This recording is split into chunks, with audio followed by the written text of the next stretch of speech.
بسم اللہ الرحمن الرحیم۔ عزیز طالبات، سبق بنت بہادر شاہ ظفر کا سوال نمبر 7 کے مطابق یہ ہے کہ آپ نے اس سبق کو پڑھنے کے بعد کیا محسوس کیا۔ آپ نے یقیناً اس سبق کو پڑھ لیا ہوگا اور اس میں آپ نے کیا محسوس کیا اب وہ بھی ڈال سکتے ہیں، لیکن آپ کی رہنمائی کے لیے جواب عرض ہے۔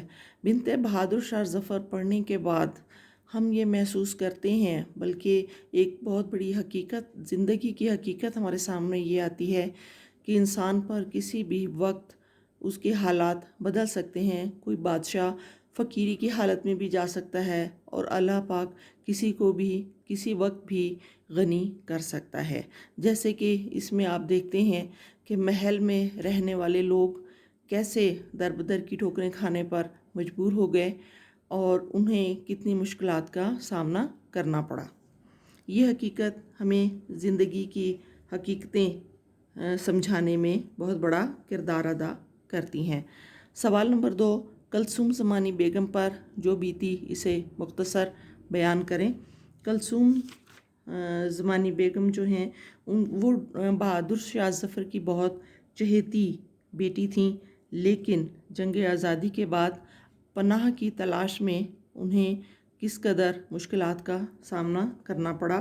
جو محل میں سونے والی تھیں وہ گھاس پھوس پر سونے پر مجبور ہو گئیں، کھیتوں میں انہیں چھپنا پڑا، یعنی کہ انہیں ذہنی، جسمانی ہر طرح کی اور روحانی ہر طرح کی اذیت سے گزرنا پڑا۔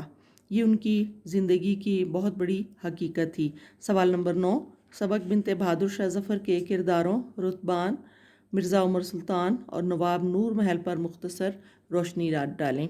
اس میں رتبان وہاں اس بستی کا ذمہ دار جس کا نام بھی بستی تھا وہ ہے مرزا عمر سلطان اور نواب نور محل۔ یہ دونوں کردار اگر ہم سبق میں دیکھیں تو ہمیں بہت زیادہ اس کے متعلق کوئی معلومات نہیں ملتی ہیں، اس لیے اس پر نوٹ بنانا ذرا مشکل ہے، کیونکہ ہمیں سبق کی روشنی میں ہمیں زیادہ معلومات نہیں ملتی۔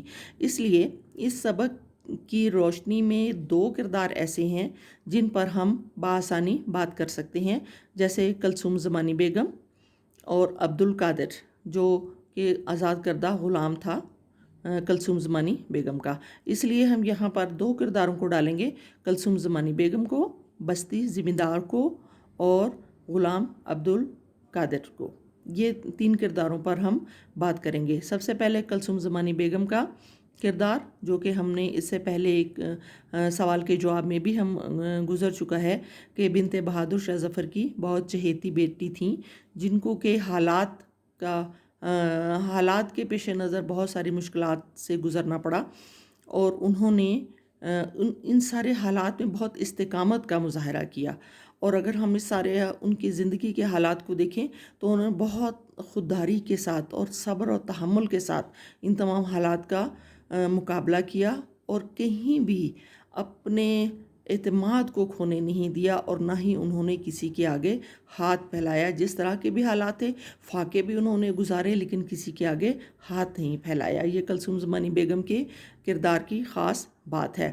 بستی ذمہ دار، اگر ہم اس کے کردار کو دیکھیں تو کلثوم زمانی بیگم نے صرف اپنی بیٹی کے لیے پانی مانگا تھا کہ بھائی میری بیٹی کے لیے پانی چاہیے، اور اس زبانی ایک دفعہ اس نے جو بھائی کہا، اس نے اس بھائی کہنے کو ہی اتنا فیل کیا کہ اس نے بھائی بن کے دکھایا اور ہر موقع پر ان کا ساتھ دیا، حتیٰ کہ مکہ شریف جانے تک وہ ان کے ساتھ تھا۔ اس طرح اس کا کردار بھی بہت اعلیٰ ہمیں نظر آتا ہے۔ اور کلثوم زمانی بیگم کا آزاد کردہ غلام عبد القادر، جو کہ مکہ شریف جا چکے تھے اور وہاں جا کے انہوں نے بہت زیادہ محنت کی اور وہاں کے زمزم کے داروغہ بنے، ان کا کردار اگر ہم دیکھیں تو ان کی پیار، ان کا محبت اور ان کی عقیدت کلثوم زمانی بیگم کے ساتھ بھی ہمیں بہت نظر آتی ہے کہ جب وہ مکہ شریف پہنچیں تو وہ کیسے ان کی خدمت میں آیا اور ان کے ساتھ رو رو کر عقیدت کا اظہار کیا، اور پھر ان کی ہر طریقے سے مدد کی اور اپنے گھر میں رکھا، اور ان کے لیے بہت اچھا اس نے اپنا کردار ادا کیا۔ تو اس طریقے سے آپ ان 3 کرداروں کو لکھ سکتے ہیں۔ شکریہ۔